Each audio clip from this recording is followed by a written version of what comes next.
Before the monsoon, before the rivers, before the dawn itself, the ancient world lay silent, gripped by a darkness no mortal hand could lift.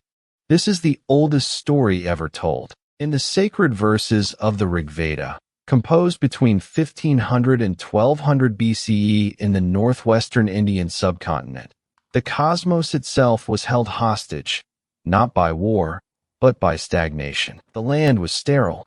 The rivers had vanished. The sun itself had been swallowed, hidden behind an impenetrable wall of cloud and stone.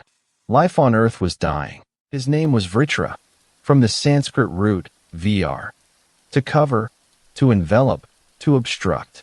He was the ultimate architect of cosmic drought, the firstborn of all dragons. The Rigveda describes him as Ahi, the great serpent, lying upon the mountains, footless and handless, yet immovable as the earth itself. His coils sealed the sky. Within 99 impenetrable mountain fortresses, Vritra hoarded the world's rivers and the celestial light, a draconic blockade of cloud and stone, suffocating all creation. He was darkness made flesh, stagnation given form. In the language of the Vedas, he embodied Asat, the primordial chaos that preceded all structured reality. To challenge such a force, the storm god Indra needed a weapon unlike any forged before. The divine craftsman Tvashter answered the call, descending to his celestial forge. From Tvashter's hands came the Vajra, the divine thunderbolt, described in Rigveda 1.32 as sun-like and resounding. It bore 100 joints, each one forged from celestial fire. This was no later legend of bones and sacrifice. The original Rigveda is clear. The Vajra was Tvashter's masterwork, the artisan's gift to the god who would remake the world. But the weapon alone was not enough. Before the battle, Indra turned to Soma, the sacred elixir pressed from 3 great vessels, the divine fuel of a god preparing for war. The Rigveda describes the transformation in staggering terms. Indra's belly swelled like an ocean. His body expanded until it filled both earth and heaven, a god becoming infinite. Fortified, radiant, and immense, the storm god rose. The mountains trembled. The clouds churned.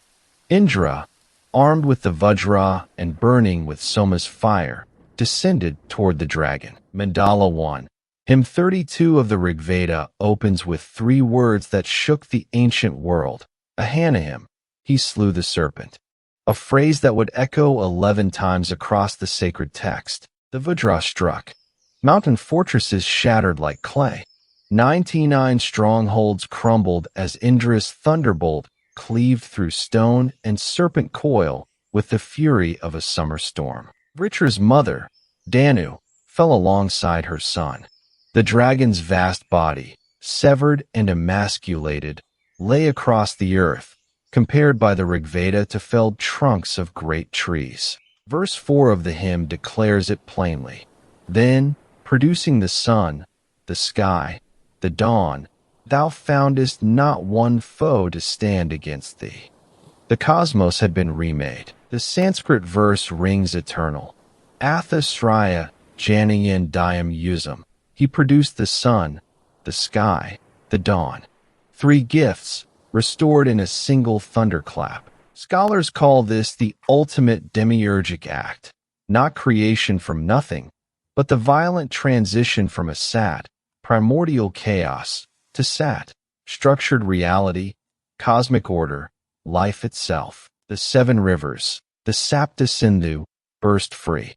The Indus, the Sarasvati, the Sutlej, the Beas, the Ravi, the Chenab, the Jhelum, all rushing toward the sea at last. The Rigveda compares the freed rivers to bellowing milch cows rushing to feed, a vivid, joyful image of life breaking through after an age of imprisonment and drought. This was the monsoon made myth, the Himalayan glaciers melting, the summer rains breaking at last over a parched land. encoded in verse by people who watched the sky and trembled. Indra had not merely slain a monster.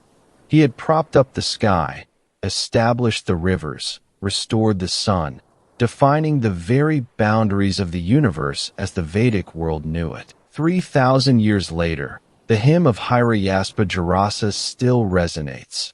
15 stanzas in the triub meter, each line a thunderclap across the centuries. Every monsoon that breaks over the subcontinent, every river that runs to the sea, carries the memory of Indra's strike. The hidden sun was always there. It only needed a god to set it free.